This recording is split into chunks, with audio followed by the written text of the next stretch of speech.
từ bao nguyên cây có va vàng sen hân sen lô và thiên đốt na ni aka ngày thiang đi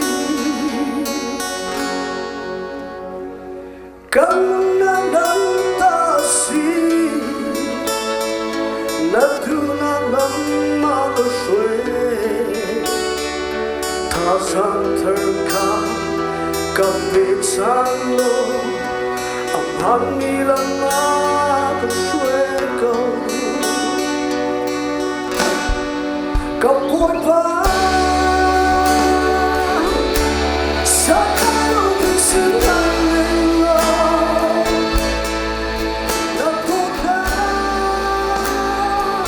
kể cho lúc ta bình đưa xin hồn ta bình chứng khi nắng đã xin một đôi đi lên sông ta yêu hôn sẽ phạt thấy tâm lời sẽ phạt thấy tâm lòng tôi đã ta rồi đã cần nó thì chẳng bao lần ta ta thiếu mỗi pha cần xóa lá để chỉ buồn đi là xin na khi người muốn kiếm trong chẳng cô mỗi pha cần xóa lá buồn để buồn lòng như xóa lá cần đốt ta đi cần xóa tiếng tê ẩn hết thiếu đi mỗi pha đã bị tâm tha chừng rơi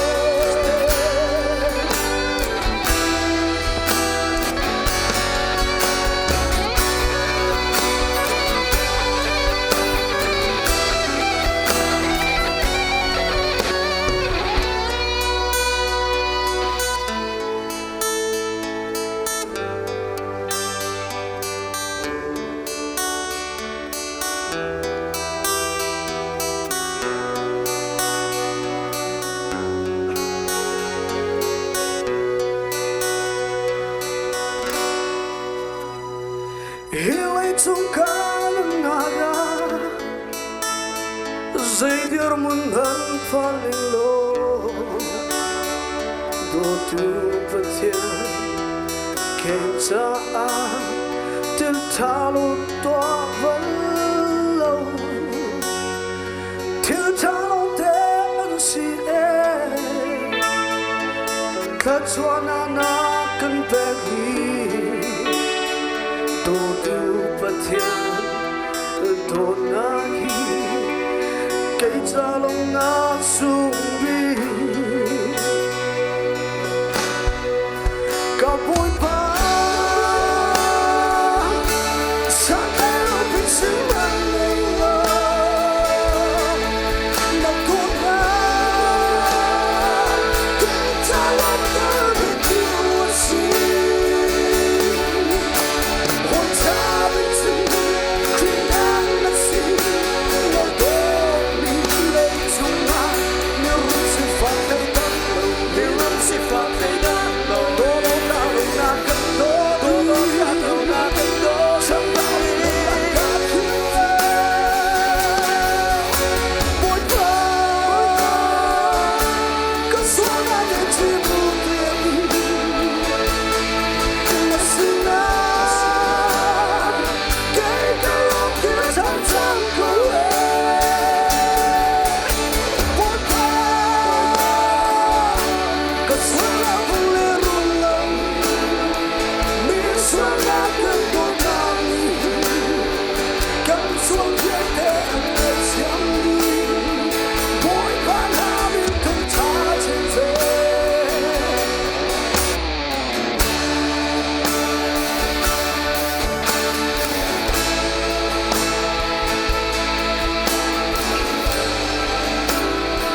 예전처럼 계속해주세